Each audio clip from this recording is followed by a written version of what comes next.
Assalamualaikum warahmatullahi wabarakatuh. Selamat pagi Parmisa.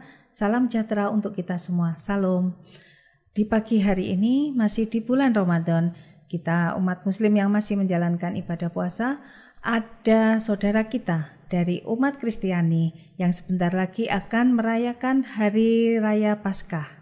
Tepatnya di tanggal 15 April 2022.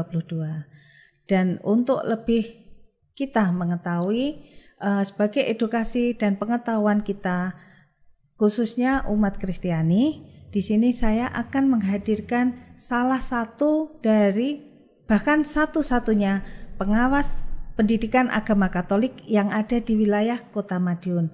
Kita sapa dulu beliau. Selamat pagi Ibu Maria. Selamat pagi. Sehat Ibu? Sehat, Alhamdulillah. Ibu Maria ini bernama lengkap Ibu Maria Tumani, Ibu Maria Magdalena Tumani. Satu-satunya pengawas ya Bu ya? Betul Bu Dani. Yang ada di Kota Madiun. Iya. Tapi masih di lingkup Kemenak, ya. Kementerian Agama Kota Madiun. Tetapi tugas pelayanan saya meliputi semua guru yang ada di Kota Madiun, baik TK, SD, SMP, SMA, baik yayasan, Kemenak maupun Diknas. Ya. Semua diayahi sendiri. Alhamdulillah sehat ya Bu. Sehat. Sementing kan harus semangat Bu Dani. Iya, siap. Ini Bu, kan sebentar lagi kan Paskah ya. Pengertian saya kan Paskah. Tapi kalau baca di kalender itu kan wafatnya Isa Al-Masih. Mungkin Bu Maria bisa menjelaskan Paskahnya itu, perayaannya itu nanti seperti apa? Baik, Bu. Baik Bu Dani, selamat pagi, salam sejahtera, salam sehat untuk kita semua. Viewer YouTube Kemenak Kota Madiun dimanapun Anda berada. Hari Raya Paskah bagi umat Katolik itu merupakan perayaan peristiwa kebangkitan Yesus Kristus dari alam maut yang di mana selama 3 hari Yesus berada dalam kubur atau makam. Iman Katolik merayakan Yesus yang menderita sengsara, disalibkan, wafat, dan dimakamkan, yang hari ketiga bangkit dari antara orang mati. Itu Paskah. Iya, betul. Lah, Hari Raya Paskah sebetulnya nanti akan dirayakan pada tanggal 17 April. Hari Minggu. Betul Bu Dani. Yang tanggal 15 itu hari Jumatnya itu? Ya, baik. Kalau di tanggal 15 April itu nanti kita akan memperingati wafat Isa Al-Masih. Wafatnya. Iya. Yesus Kristus wafat disalib. Karena berdasarkan iman Katolik 3 hari bangkit, maka ketika Yesus wafat di hari Jumat, Sabtu, Minggu, itulah yang disebut Hari Raya Paskah. Berarti Jumat itu meninggalnya, betul, wafatnya. Terus Yesusnya dimakamkan pada hari ketiga bangkit. Itu berarti hari pertama wafat, Sabtu, terus hari Minggunya yang hari ketiga itu dibangkitkan. Bangkit dari antara orang mati. Iya, Bu Dani.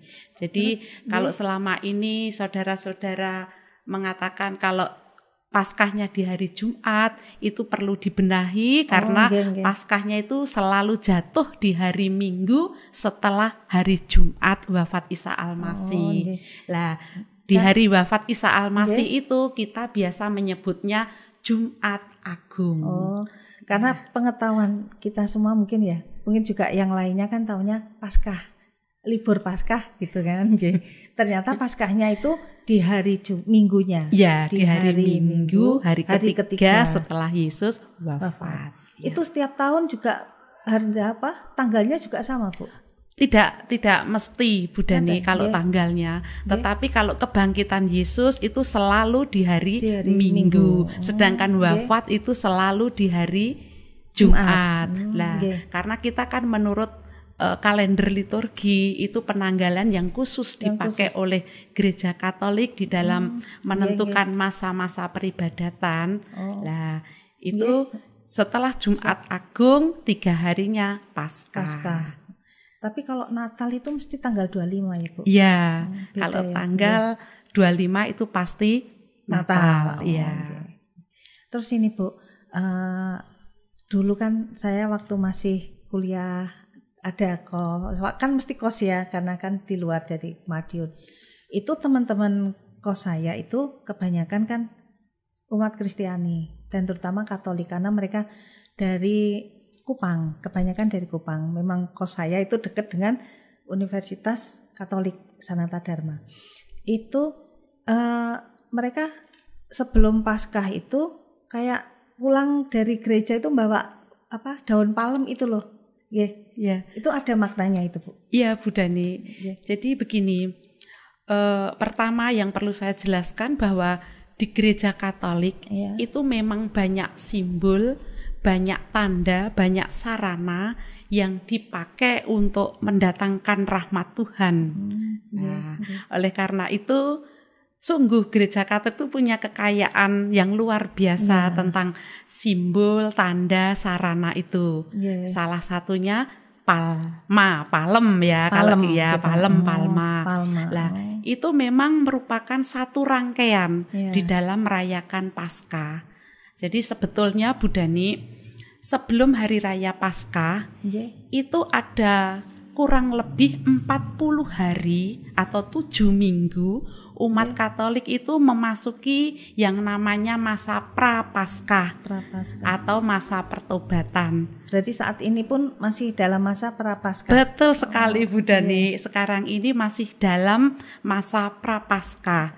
Nah, masa prapaskah ini diawali dari hari yang namanya Rabu Abu, Bu Dani. Oh, Rabu Abu. Iya. Ya pas hari Rabunya berarti. Betul, tapi Rabu yang sudah sekitar 40 hari yang lalu 40 gitu. Hari yang lalu. Iya, jadi Rabu Abu itu diawali mulailah yang namanya masa prapaskah. Iya, betul. Lah di Rabu Abu itu ada satu acara peribadatan di gereja di mana seluruh umat beragama Katolik itu ditandai dengan abu. Ditandai tandainya dengan di mana itu, Bu? Di dahi biasanya. Di dahi itu sambil romo atau asisten imam yang membantu romo itu mengatakan, kamu berasal dari abu atau debu dan akan kembali menjadi abu atau debu. Maka percayalah kepada Injil. Artinya memang selama masa prapaskah ini kita diajak untuk selalu waspada, berbenah diri, mempersiapkan diri. Dan di dalam masa prapaskah ini, Bu Dani, ditandai dengan yang namanya pantang dan puasa. Pantang dan puasa. Iya. Bedanya apa itu, Bu? Iya, jadi saat ini kami umat Katolik ini juga sedang puasa. Sedang puasa. Berarti ini Bu Maria juga puasa. Puasa. Iya. Berarti sama kita, Bu, puasa. Tapi mungkin ada bedanya ya, Bu ya. Betul. Puasanya. Tadi kalau Bu Dani mau tanya pantang dan puasa bedanya apa? Kalau pantang itu Bu Dani kita menjauhi hal-hal, terutama juga makanan yang selama ini kita konsumsi yang menjadi kesukaan kita, yang notabene itu tidak baik untuk tubuh, bisa kita kurangi atau bahkan dibuang gitu. Kalau puasa itu memang puasanya itu dikhususkan di hari Rabu Abu dan Jumat Agung nanti. Iya. Puasanya itu juga sama seperti kan kita ada sahur, makan sahur, terus nanti berbuka saat maghrib. Enggak, Bu Dani. Beda ya, Bu ya. Beda ya. Kita cukup sehari cukup makan sekali. Satu kali. Berarti misalnya makannya sehari kita sarapan jam 7 gitu. Terus nanti setelah jam 7 itu kita puasa. Sudah, iya. Mboten makan, mboten minum juga. Bu Dani. Nanti berbukanya tidak ada berbuka, nanti kalau sudah sehari itu berlalu barulah kita makan lagi begitu. Gitu. Dan itu dilaksanakan selama 40 hari itu, Bu. 40 hari. Iya, tetapi yang diwajibkan sungguh-sungguh untuk berpuasa itu di hari Rabu Abu dan Jumat Agung. Dan Jumat Agung berarti Jumat besok tanggal 15 itu. Betul Bu Dani. Iya. Lah itu, Bu, untuk kita tahunya Rabu Abunya itu sudah ada kalendernya. Betul, sudah ada kalendernya. Berarti kayak di kalender kita, di kalender Masehi itu sudah ada tandanya ini abu-abu gitu. Oh iya, betul Bu Dani. Kemudian yang tadi ditanyakan masalah palem tadi Bu Dani, sebetulnya sepekan sebelum Paskah, berarti sepekan itu seminggu ya. Sebelum, berarti ini minggu besok ini, besok ini ya. Ini Jumat, Sabtu, Minggu. Minggu ini kita sudah memasuki yang namanya Minggu Palma, Minggu Palem. Iya. Itulah nanti umat Katolik akan bersama-sama merayakan Minggu Palem. Umat bersorak-sorai membawa palem itu ke gereja. Sebetulnya dari rumah sudah bawa, nanti di gereja diberkati terus dibawa pulang kembali. Atau kalau umatnya mungkin di lingkungan itu kecil, mungkin juga bisa palem disediakan di gereja. Nanti umat tinggal membawa. Iya, gitu. Biasanya dulu saya lihat teman saya itu pulang dari gereja bawa palem. Terus dipasang di mana? Salib. Betul. Tapi sampai kering itu Bu? Ya, itu biasanya sampai berapa lama itu Bu? Itu palem itu dipasang sepanjang tahun, nanti sampai ketemu di Minggu Palem berikutnya. Berarti 1 tahun di situ, meskipun sudah kering gitu. Betul Bu Dani. Ya. Walah, baru tahu saya Bu. Itu. Jadi Minggu Palem ini sebenarnya ada satu peristiwa Bu Dani yang kita rayakan, yaitu bahwa Minggu Palma ini merupakan peristiwa penghubung antara Kristus Raja yang mencapai kemenangan, tetapi harus melalui penderitaannya. Iya, betul. Karena ketika masuk ke kota Yerusalem, dia dielu-elukan, Hosana Putra Daud, terpujilah engkau yang datang atas nama Tuhan.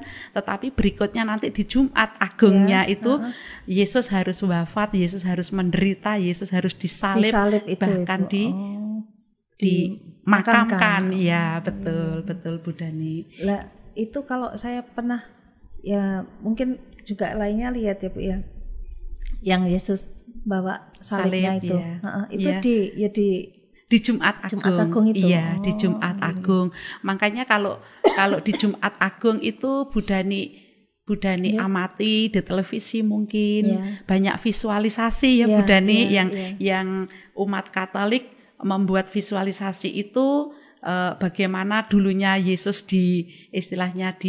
diperlakukan seperti itu. Jadi umat Katolik mengadakan visualisasi itu tujuannya supaya iman kita semakin kuat, bertambah kuat di dalam setiap persoalan hidup, di dalam setiap masalah. Gitu, iya. Berarti seperti kita ini semakin solehah, semakin soleh gitu ya Bu ya. Mungkin seperti itu ya.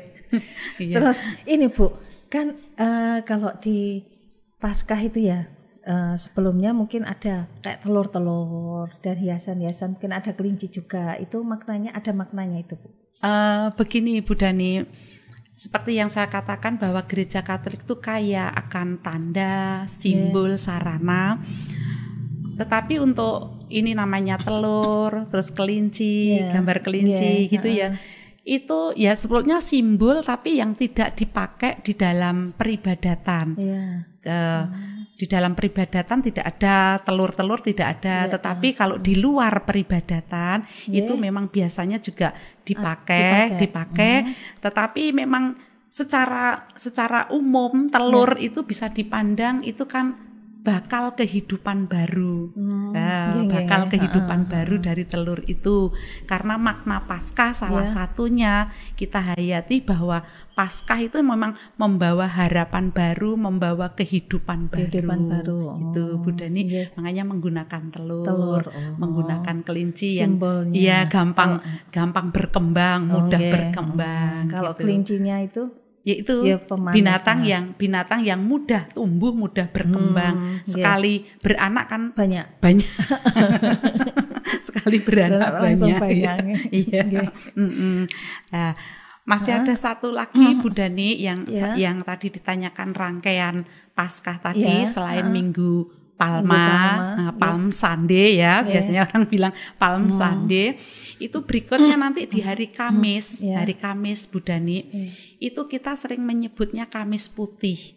Kamis Putih berarti sebelum menjelang wafatnya Yesus. Kenapa Bu dikatakan Kamis Putih? Mungkin pertanyaannya begitu ya. Jadi di Kamis Putih ini Bu Dani ada peristiwa yang sungguh kita pegang teguh dan kita kenang, yaitu peristiwa perjamuan malam terakhir. Nah, kita menyebutkan perjamuan malam terakhir karena terakhir Yesus bersama dengan murid-muridnya. Itu Yesus tahu bahwa dirinya akan menderita, akan sengsara, akan wafat. Makanya dikatakan perjamuan terakhir. Dan di dalam perjamuan terakhir itu Bu Dani yang dilakukan oleh Yesus Kristus membasuh kaki para muridnya. Satu persatu dibasuh kakinya. Sebetulnya memang banyak murid yang protes, jangan, saya nggak pantas dibasuh kaki saya. Pengikutnya. Tetapi Yesus dengan berbuat seperti itu pengen menyampaikan kepada murid-muridnya, kalau aku mau melayani kamu, kamu pun harus melayani di antara kamu. Seperti itu. Dan di dalam perjamuan malam terakhir itu Yesus makan bersama dengan murid-muridnya. Dan anehnya Bu Dani, uniknya ketika makan memecah-mecah roti itu Yesus mengatakan, ini tubuhku, ini darahku. Dari situ nantinya menjadi cikal bakal peribadatan yang ada di gereja Katolik gitu Bu Dani. Makanya saya pernah lihat juga foto gambar atau foto yang Yesus kok ada makan gitu.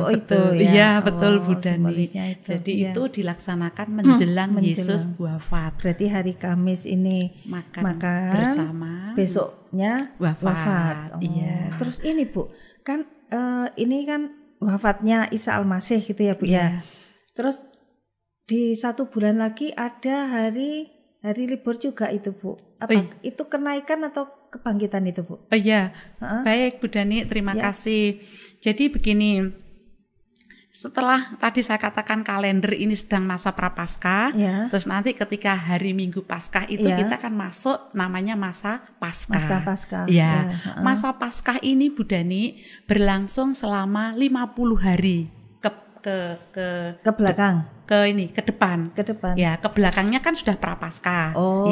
Jadi ke depannya ini nanti masa Paskah. Itu selama 50 hari. 50 hari dari hari Minggu. Dari hari Minggu kebangkitan betul. Itu nanti setelah 50 hari itu tepat juga di hari Minggu itu namanya Minggu Pentakosta. Roh Kudus turun. Roh Kudus turun. Tetapi sebelum itu Bu Dani, dari bangkit sampai 40 hari. Bangkit sampai 40 hari ini Yesus sering menampakkan diri kepada murid-muridnya. Murid-muridnya yang diajak jamuan. Betul, sering menampakkan diri kepada murid-muridnya. Selalu mengatakan damai sejahtera bagimu. Jangan takut. Aku nanti pergi akan menyiapkan tempat bagimu. Maka tepat di hari yang ke-40, 40 hari setelah bangkit, itulah yang dinamakan Yesus naik ke surga. Makanya di situ ada hari libur kenaikan Isa Al-Masih. Yesus naik ke surga.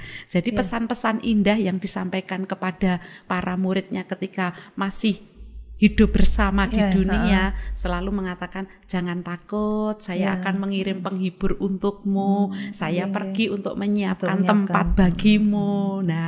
Setelah Yesus naik ke surga, kenaikan Isa Al-Masih, 10 hari kemudian itu tadi yang dikatakan Pentakosta.